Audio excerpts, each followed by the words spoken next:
happy St. Patrick's Day. Gosh, Bigora. Something like that. We are, in fact, 38% Scots-Irish. So we wear the green. I think we're more than that. Well, we're 50% English. Well, you know, our great-grandfather on our dad's side, who was named John Fuller, came from Ireland. Yes. Yeah, I know. Yeah. But it doesn't increase the blood volume. And he came through Ellis Island. Yeah. So we do have Irish blood. Yes, we do. 38%. Gosh, Bigora. Lucky Charms. 50%. They're magically delicious. No, they're not. But they are damn good. It's a very unusual experience to be watching television and see a Lucky Charms commercial with people sprinkling down from the sky. The entirety of Pentatonics was in a Lucky Charms commercial. You're sitting there looking at it going, I've met those people. And now they're... We decided to do today's St. Patrick's Day show for that famous Irish-American Tony Shalhoub. Tony Shalhoub, who's actually Armenian, but Lebanese. Or is he Lebanese? Yeah, he's Lebanese. And but he was born in Green Bay, Wisconsin. And his wife. Green. His wife is half Irish. There you go. So, see, we decided to do this about what, 20 minutes ago? Yeah. because we're sitting there going, what are we going to do? Because I am currently binge watching the show. I'm in the final season right now. I just started season 8. And, the shows, you can see the show was winding down and it was ready to, for them to go on and do something else. Cast members were starting to die off. And well, they had one reason. They had one semi-regular cast member who passed on and one who was just happened to be a guest star one time. The fellow that played Monk's landlord. Yeah. He passed on. Yeah. And Stanley Kamel, who played Dr. Kroger, who was Monk's psychiatrist. Who was a major background character, Right. And he had a heart attack and died all of a sudden. And they portrayed his passing the same way on the show. They had him unexpectedly. I mean, most heart attacks are unexpected. Yeah. Unless you're suffering from heart disease, in which case it's not. But so I had an interesting week this week. I had to go up to Apple Valley to a funeral. My nephew was killed in a traffic accident a few weeks ago. So that was sad. It was only 54. But it's like it's bad, but I did get to see family members I hadn't seen in a while, so that was nice. Mostly it's my wife's family is who I saw. And my wife passed on in 2020, so I don't see as many of them as I used to. That's sad. Yep. But I cheered myself up yesterday by spending the day at Disney. The happiest place on earth. Yep. The most expensive place on earth, but it's also fun. I enjoy it there. I brought my own sodas. I splurged the last couple of months. I've been splurging at Ghirardelli's ice cream parlor. and they have something called the Land's End Sundae, which is quite delicious, but it's also $19. So, I don't but know. These days, a Big Mac is about $19. yeah, no kidding. It's getting absolutely ridiculous. It's insane. I went to IHOP this morning. There were two of us, me and my granddaughter, and we had pancakes, $143. which are one of the cheapest things you could usually buy, pancakes. And it was $40 for Yep. a child's plate of pancakes and an adult's plate of pancakes and a soda and a glass of orange juice. And it was $40. So, Well, I'm cooking at I don't home know. for these days. Yesterday, tonight we're going out with kids. So we moved St. Patrick's Day to yesterday. And I made toad in the hole, which is a Scottish dish, but wink, wink, nudge, nudge. And Irish goody, which is sort of a bread pudding.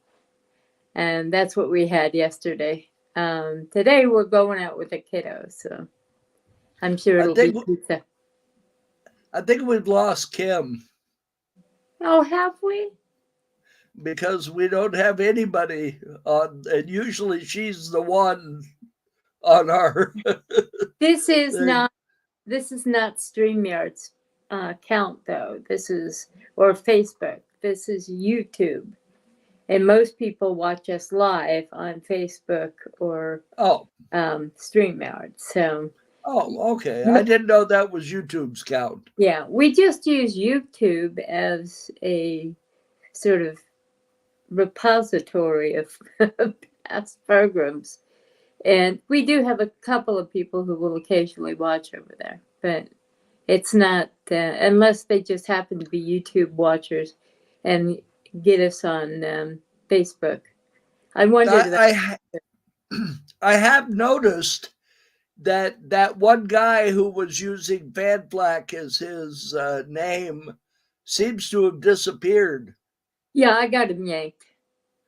Okay, because when I do a search now for Flak, he doesn't come up first, and he doesn't come up at all anymore. So well, I had my attorney send over paperwork showing that I have the LLC and the fanflak.com domain.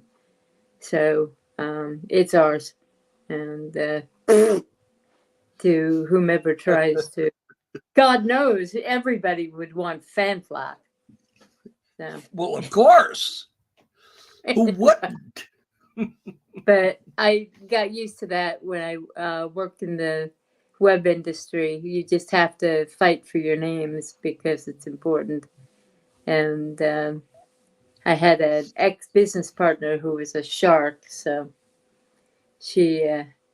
I had to fight with her all the time. So I learned how to do it with my attorney and my ex-attorney and my what do you call it? Never mind. Some legalese. So today, Flak, born with coward shame. What do you do when you're Flak and you fight for your name? Remember what that came from? Yes, that was branded. Yep. With Chuck Connors. Yep, not Mike Connors, but Chuck Connors. Yep. We're gonna have Mike Connors' cousin on here in a couple of weeks. Hey, that'd be cool. Yeah. But is Mike Connors dead? Yeah, they both passed. Yeah, I no longer just say yes because I've been wrong so many times. When I went, oh yeah, they're dead. John Aston being a perfect example. I have clear memory of dying. 94. 94. Yeah. Speaking of John Aston, at Disneyland yesterday, I saw a young lady that had about a 4-inch picture of John Astin tattooed on her leg. Oh, that's unfortunate. Yep. She had, on her lower thigh, on the front half of her leg, right above her knee, she had this big picture of a young John Astin. And one day, in the not too distant future, no different than you and me, she's going to be 70 something, and her flesh is going to start getting less loose, more loose and less taut. And she's And it's going going to to be look like Edward James Olmos. exactly. Or, Bubba Fett, or Bubba, what was that guy's name? Boba Star Fett? Wars. Boba Fett. Boba Fett. You never really saw his face, though, did you? Well, not in the original show. Ah. They had a movie or two where he took his helmet off and you saw him. You saw a face. Okay. Yeah. Anyway, so that's Disneyland. You see a lot of stuff there. It's become the Hollywood Boulevard of amusement parks. But I'll tell you, anyway, this new Universal amusement park that they're building, I don't know if you've seen an eclipse of it. It's called Epic Universe. Yeah. And if it's as good as those videos look, Disney's gonna have to get popping if they're gonna keep up with it. It looks pretty good. Well, yeah, but this is the thing. Disneyland's Disneyland. And it's one of the last places we spent time with people we loved. So it has. Well, I don't know if you heard, but this week they had a big vote with the Disneyland Board of Directors. Yeah, I did hear. What was the outcome? As to who was going to run Disney. And this one group of people who had bought a bunch of shares wanted to oust all the usual people and put in a bunch of cost cutters. And they wanted to start divesting themselves of things and cut costs. And the Disney family, who still owns a big chunk of Disney stock, back to Bob Iger. Oh, really? Yes. They all came in unexpectedly and backed Bob Iger. That's the way you got to do it. Bob Iger won. So as long as the Disney family still has that chunk of stock, if they ever sell it, we can kiss Disneyland goodbye. Oh, yeah, I'm sure we can. It's already changed so much from the original place where I had memories of when I went down there and I looked down Main Street and you get this visual distortion like, where the hell am I? I felt like Tony Shalhoub's character in Galaxy Quest. Main Street's the only part of Disneyland that retains most of its original charm. Now, none of the shops are the same, but if you just ignore what's on the facade on the sides of the street and just look at the buildings, it still looks a lot like it did originally. But they have to appeal to the current generation. I mean, they're not going to get it. It's going to work if they keep the Tomorrowland up with the yurts shaped house of the future. Well, Tomorrowland is anymore. Tomorrowland is where Disney is in trouble. Yeah, I agree. Because they've got that great big round building that used to be Carousel of Progress that doesn't function anymore. It won't turn. And it's going to cost hundreds of millions of dollars to remove that thing. Yeah. And it's going to be a big ulcer in the middle of the park. I mean, it's going to be a big problem. Yeah.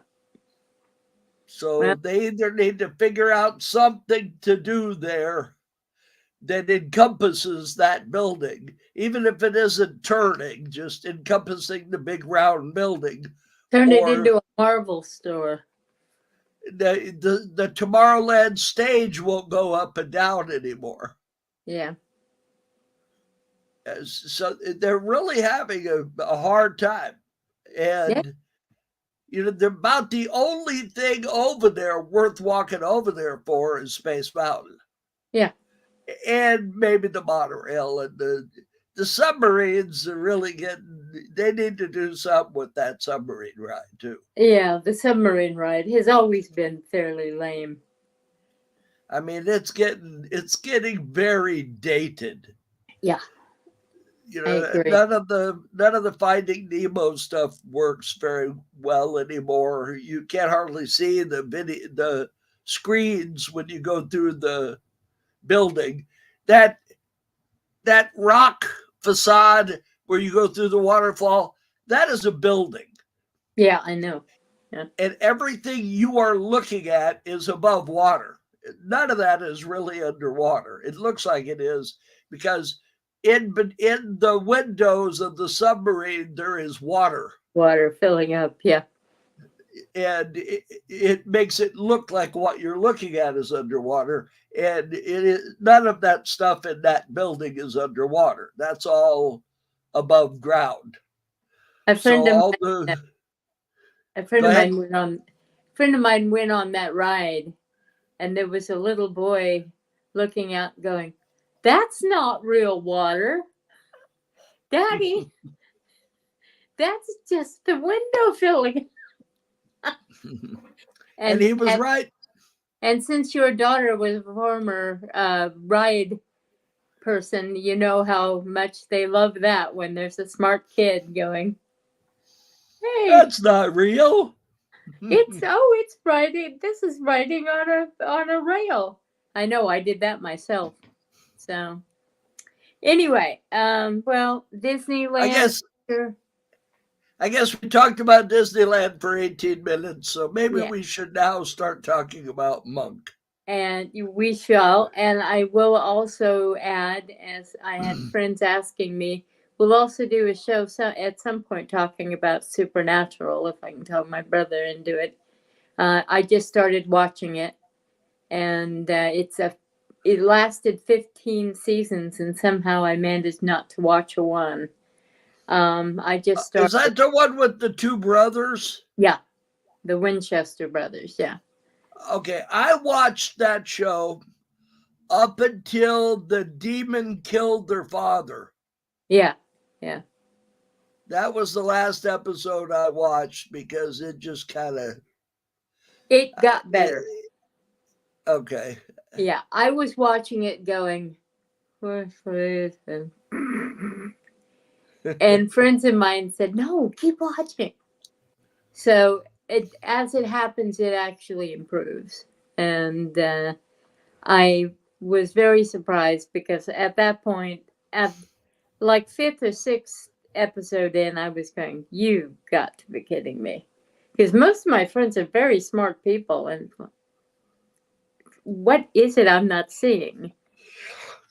And so anyway, we will eventually get to that, but let's start with Monk, which was my favorite TV show starting from 2002 on. I stopped watching about the 6th season in because I did like Natalie very much, but I like Sharona better. Yeah, me too. Sharona was really a cool character, and Natalie's character was very inconsistent. The writing on the show was very inconsistent. Yeah. Because one episode, Monk could handle one thing, and all of a sudden on that next episode, he couldn't handle it. Well, so that's fairly in keeping, though, with his disabilities. He was autistic and he had OCD. And the OCD was trauma OCD, which tends to be really sporadic, and so they were keeping with the situation of the character, but the writing itself, the narrative, they kept getting away from, and they tried to bring in this relationship thing, and it just derailed. And it was very predictable. That was one problem with the show. If ever Tony had a friend, you knew they were a killer. Yeah, oh yeah. Because whenever he got friendly with somebody, they were somehow involved in whatever homicide they were investigating. Like what Jessica Fletcher and her niece and nephew, If you ever watched Murder, She Wrote, my tip of the hat to my friend Debbie, who wrote for the show. I don't mean to demean it, but it did get predictable.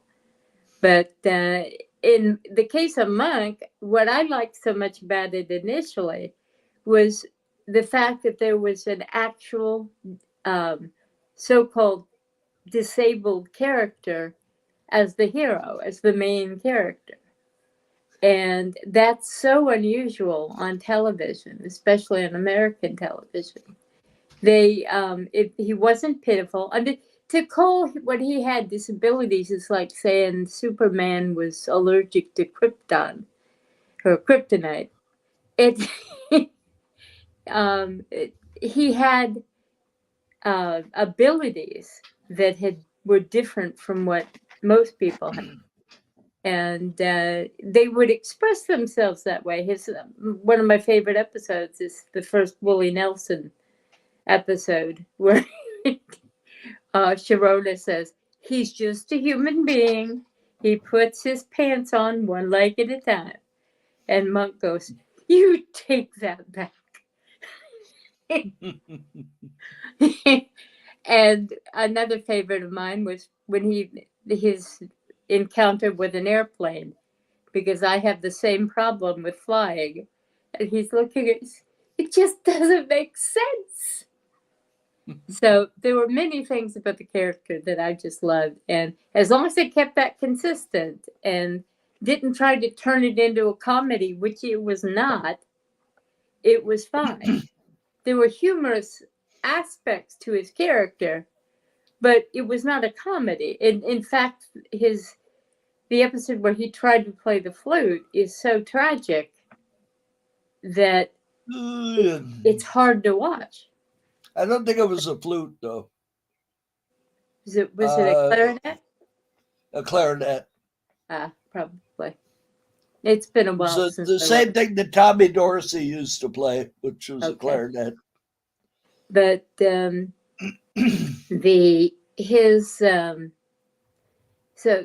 the only other character I've seen on mainstream TV that had severe disabilities that was also heroic was Chloe on 24.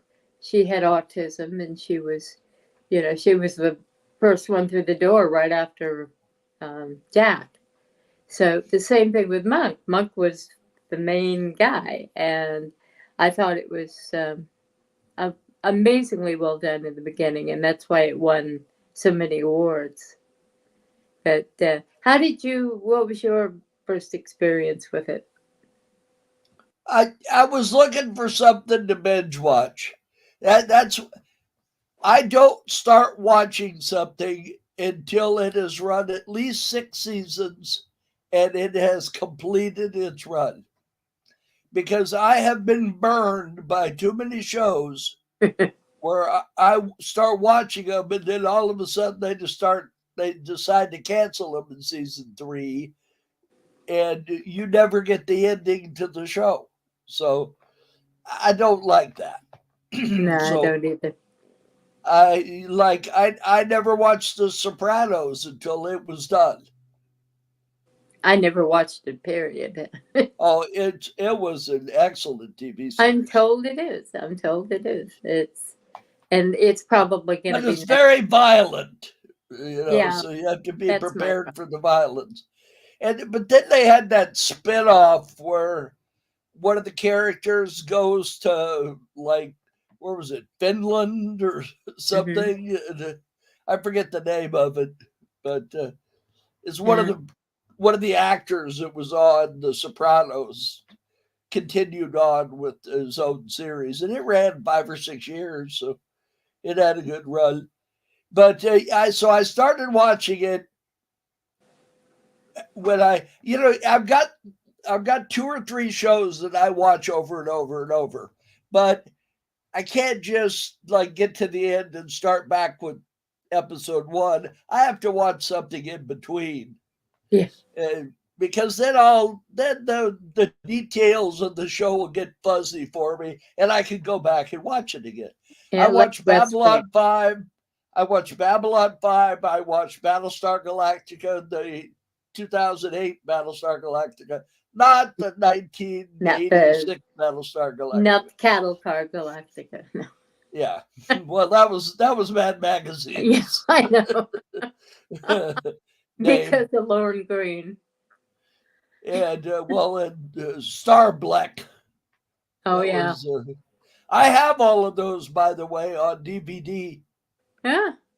I have all the Mad magazines from the original one up until like 1993 or something like that on DVD. So if you ever want to see a particular TV show's thing, I'll look it up for you. Unfortunately, my current computer doesn't have a DVD drive, so I have to pull my spare one out of the closet. Well, they're cheap on eBay, so. Yeah, well, I've got one. In fact, where is it? It was laying right here, so. Oh, wait, what is it? I'll find it. There it is. You see? Yeah. Right there. Yeah, I got one right there. Yeah.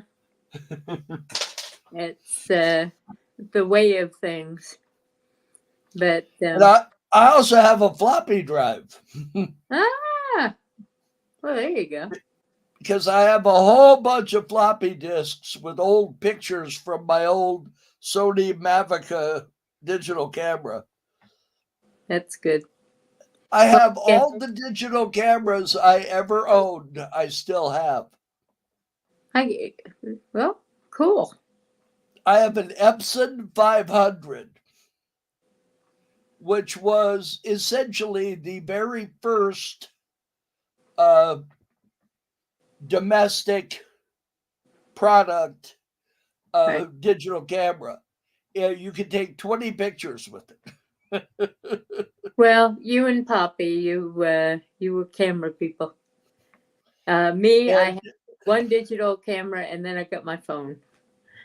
Then I bought a Sony Mavica, which I liked because you just inserted floppy disks into it. And as long as you carried a big enough supply of floppy disks, you could take all sorts of pictures. But they weren't very high resolution. It still functions. I can plug it in and use it tomorrow. Yeah. So it still works. And I have a Canon Rebel, the first generation Canon Rebel, and it still functions also. And it takes a lot better picture, but it's very big and clunky, and it's really, now that you can take a picture just as good with your phone, I really haven't got much use for that Canon Rebel anymore, so it just sits. But anyway, back to Monk. Somebody wants to know what kind of camera Monk had. I don't think he had one. No, he did. I just saw it on the. He had a Kodak carousel camera, they used to call them, because it used a flash cube that you put on top, and you could take 4 pictures with this flash cube, because after each picture, it turned. Advanced, yeah. And it advanced, and you could take another picture. I came across some of those cubes not long ago. I had them packed away, probably from some trip to Disneyland. But so he had a Kodak camera. That was the one they just showed recently. And then he bought a digital camera, and it was a very early digital camera that he had that Yeah. had one of those telephoto lenses that would extend out from the front of the camera. The one that he had looked like an Olympus. The packaging was something they made up. It didn't have it had some phony company name on it, so they didn't have to, Pay give, something. right. They didn't have to give Olympus credit for the camera. So it was, but I think it was an Olympus camera. It looked like one. Somebody And asked,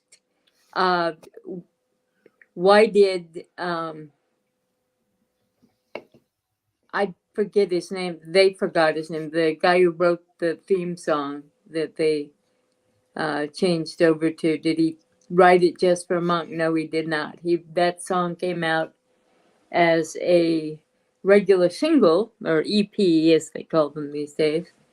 And the producers of Monk heard it and went, God, this is Monk's song.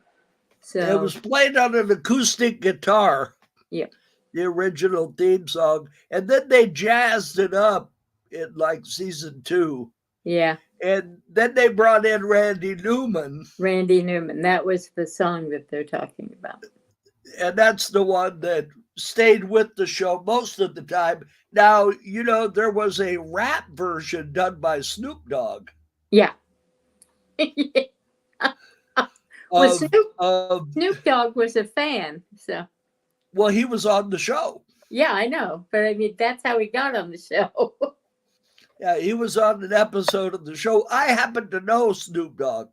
Oh. Now, I knew him in passing. Okay. He used to coach a junior football team in Compton. Oh, okay. And it was like a little league. I forget what and it was like little league football. And he used to coach it over there. And one of his players was a kid named Ronnie Hillman.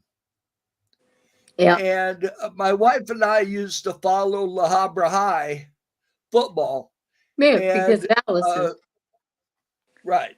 And Ronnie Hillman's father decided he wanted to find a good football program for his son to play at. And La Habra at that time was very good.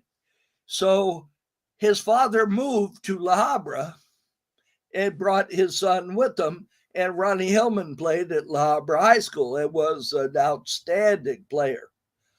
He went on to play at Long Beach City College, where he played a bowl game where he scored 7 touchdowns in a bowl game.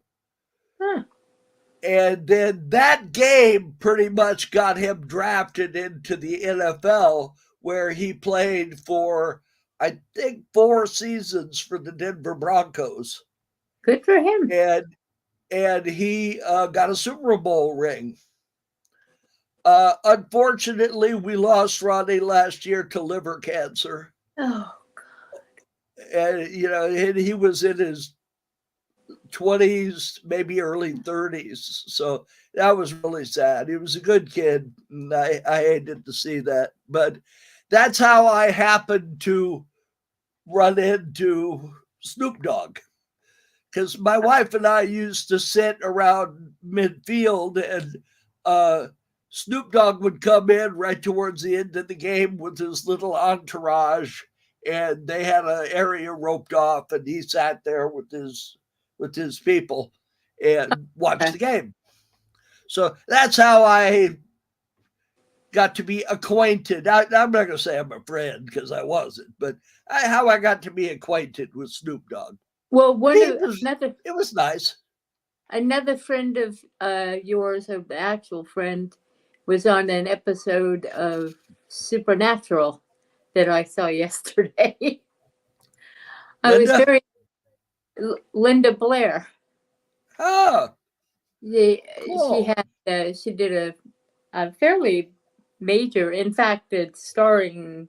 What do they call it? Oh, I'm so out of it these days. A episodic starring role, and just one episode. But at the end of it, as the Dean character is walking away, he said, "For some reason, I have a great need to have some split pea soup." And anybody who knew, Linda was sitting there laughing their butts off. But anyway, it's good that you know knew Snoop. Here we But start. anyway, Mm-hmm. so as I was saying before I segued off into that little story, Yeah. he recorded a rap version Yeah. of the original theme song by Newman. Yeah. So, Well, that wasn't. Randy Newman didn't write the song for Monk, though. It was written just as a song, and it had to be because it was too targeted. it was no. I think if you'll, I'll back off the possibility, but I think if you look into it, you'll see that there was less happenstance than just a Because he encounter. one of Monk's key phrases was used in the song. It became okay. Let's not get into it. But well, just to tell you what it was, you know how sometimes Monk will say, "I may be wrong, but I don't think so." yeah, he started saying that after the song. Yeah, it's not in the early episodes. And okay, could be. Okay, but well, somehow either Tony Shalhoub started using those lyrics or the lyrics copied the hymn. Yeah. Somehow they got to be related to one another. All I know is that there was a great deal of negotiation over using the song. So now it may be that he wrote it and with him in mind, and then was a pain in the ass about letting him use it, But it's I know there was a bit of negotiation. I remember when the song was changed. Real fans hated it, and I liked the new song. I thought it was cool, and I didn't really care about the original. Yeah, well, the original season was so. It was not in your face. It was a very carefully constructed mystery, and the character was the most out of bounds element of the entire series. So, but anyway, so you felt that Natalie was? Did you like the character better as you watched her, or? I mean, it grew on you. She was on Monk's side, and she complained about money a lot more than it was more realistic with her, because Sharona would have starved to death with the. Yeah. And it kind of made Monk an unsympathetic character. Yeah. Because he wasn't taking care of the people that were taking care of him, Well, so. There was always that element of the character. The famous episode around a circus where Sharona's terrified of elephants. And, yes. Here Monk has all of these fears and phobias. And Sharona goes, oh my God. And he goes, are you joking? Suck it up. Oh, yeah. I remember she got really mad. Suck it up. yeah, that to me, that was the dynamic of the character that I liked. And there was always that aspect to his character. I mean, that's the thing with really well constructed characters. There's always elements that are that you dislike in them. At least if it's a realistically drawn character. And now, to go back to the theme song for a second, do you remember the episode of Monk, Mr. Monk and the TV star? Yeah. And part of the plot of that was how fans were mad because they changed their theme song. Yeah. Oh, yeah. Yeah, that was. They did that a lot. The original theme song was written by a guy named Jeffrey Beal. Yeah. He wrote the original theme song. And according to Wikipedia, and Lord knows Wikipedia is wrong from time to time, it says the producer of Monk approached Randy Newman and asked him to write the song. That was not the story you heard at the time. So yeah, I don't know. Wikipedia is not, carved in stone by any stretch of the imagination. But well, that could be entirely true, and they just twisted it at the time to try to take the sting of the original. Melanie knows a lot of this stuff better than what Wikipedia does. So, well, I know I would give Melanie a lot of credence in what she says. It tends to be the way of things. You'll hear once. It's like the reason Biddy Schramm left the show. We were all told it was because she had creative differences. Of course, that's a phrase for they ain't giving me enough money. Essentially what happened, it's good old sexism. Everybody on the show was of her caliber of character was paid more than she was. And she said, oh, okay, I want, compensatory wages. And they said no. And they, at the time, USA Network had been taken over, and they told her to walk. So nobody was happy about it, and including the kid that played her son. Oh yeah, absolutely. That's what you don't think about when people do things like that. Is she torpedoed the career of the kid that was playing her son? Now, and he did very popular character. He did get a role on a future episode. He was on a playground playing tetherball with this other kid, and I recognized him. He was older, but I recognized him. I said, well, at least they gave him something. No kidding. But especially since he'd moved out there to, But then Natalie's daughter gets to be an actress.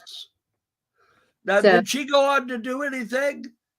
I don't think so. At least not that. Of course, they grow up so quickly that you don't recognize them. So it's like the little boy from E.T. One day you go, oh, son of a gun, it's him. Well, he was in that UFO movie, right? Yeah, he's done a bunch of stuff. Where he got kidnapped by the UFO. Yeah. He's done a few things. So good for him. And that's wasn't he just in something recently where he was like a big star? Yeah, he was in I'm trying to think of the series. But he always plays major roles. So he's not a background player anymore. So who was it that was playing Weird Al in the biography? Oh, that was Radcliffe, Daniel Radcliffe. Yeah, I knew that was a child star.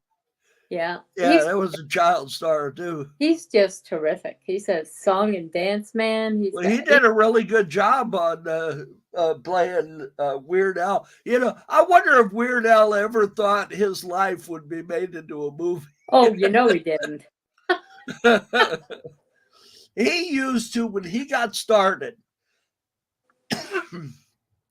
a lot of you younger people are not going to know this, but there used to be a show that was on Saturday nights real late, and it was called Dr. Demento.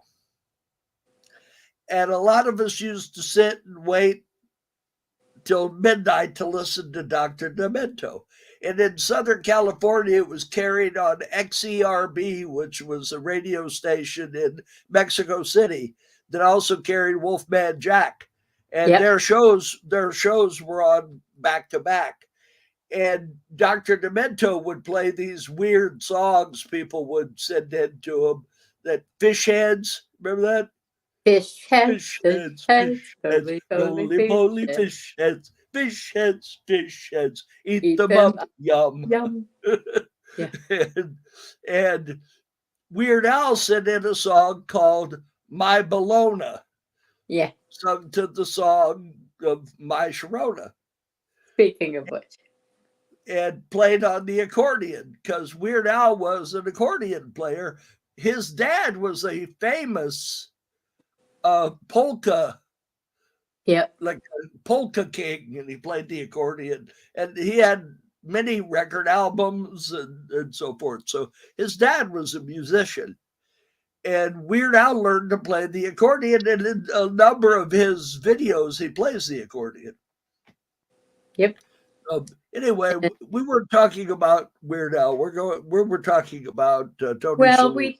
we talked about Sharona a little, and they actually make reference to My Sharona in the. I'm sure in the they show. did. They did.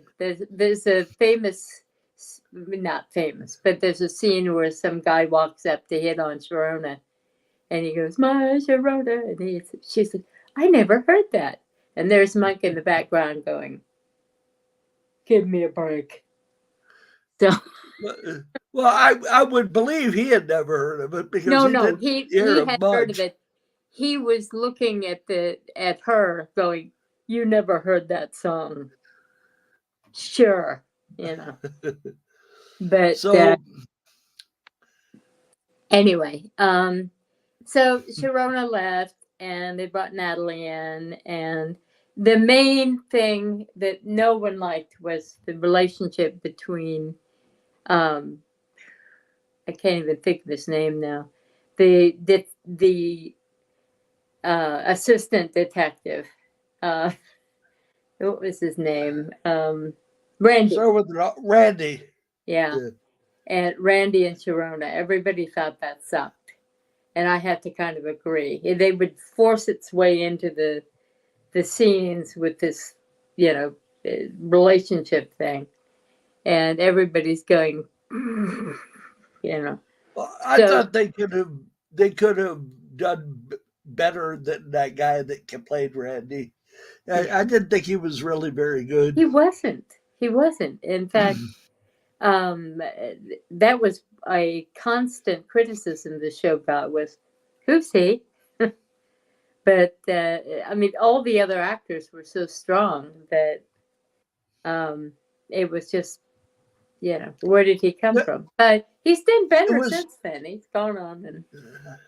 It was funny when you watched the show. It was kind of predictable. Yeah. Oh, sure. Because you can watch the show, and whenever a guest star would come on, and it was somebody that you recognized, that was the murderer. Yeah, of course, because they're gonna pay for somebody big to be the bad guy. The only one that wasn't that way was Willie Nelson. Willie Nelson, yeah. And you thought Willie Nelson was the killer. All the way through, yeah. Yeah. But you knew he couldn't be because he was playing Willie Nelson. Yeah, exactly. You know what I mean? If he was playing, Ed Slaughter or something, then okay, he could be the killer. But he was playing himself, so you knew he wasn't going to be the killer. No, he was definitely not. going to be. And his also Willie had said that he called them up and said, "Can I be on?" So that shows you that it was getting to be a big enough show. I have to say something too. I knocked USA Network before, but do you know USA Network actually had a whole website with images and things to make websites if you were a fan of Monk? It said, here, these are all copyright free. Do whatever you want with them. And it was changed every month. They gave you more stuff.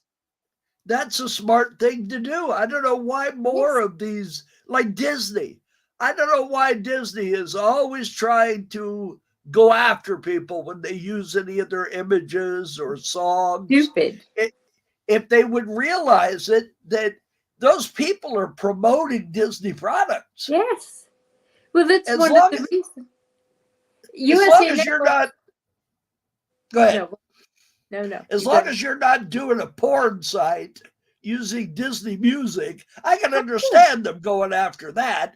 But if all you're doing is something about how much you love Disney and you play a little When You Wish Upon a Star music, they shouldn't sue you for that.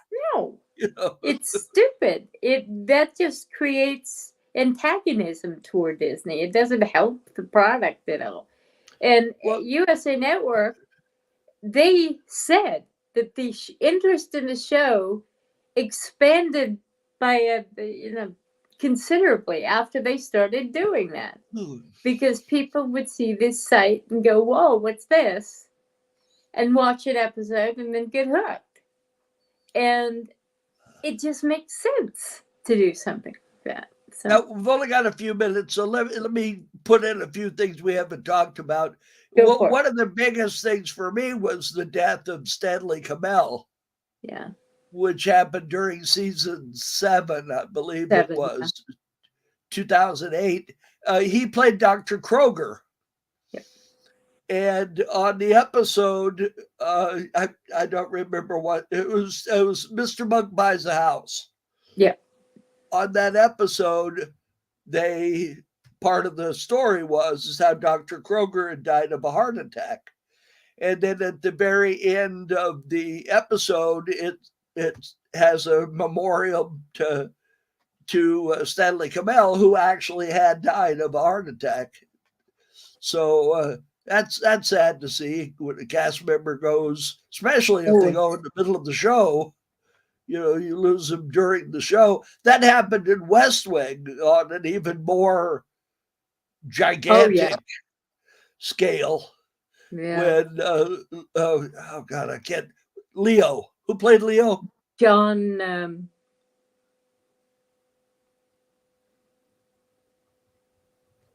I can't think. John. Hang on. He was such a wonderful actor. Hang on, I have to look it up. It remains one of my favorite shows, as it does yours, I know.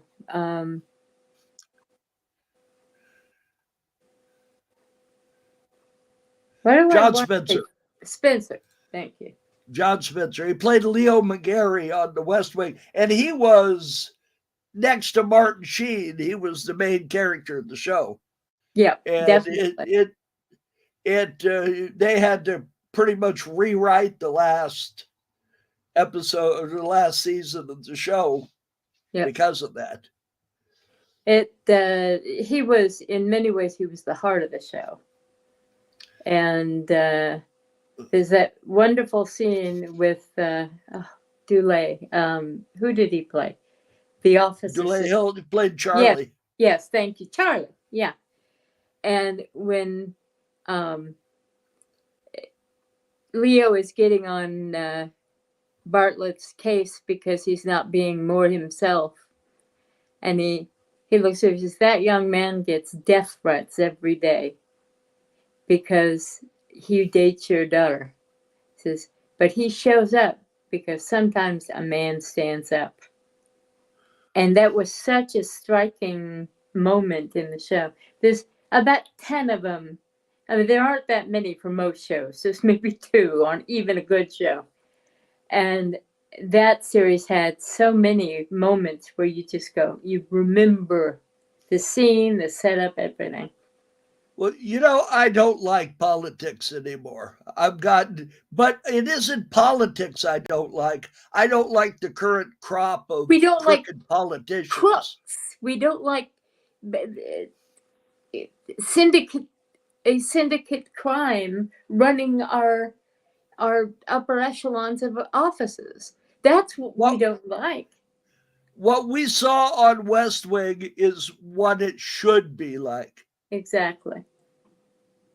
That's what it should be like. Absolutely. It's not like that anymore. Right now.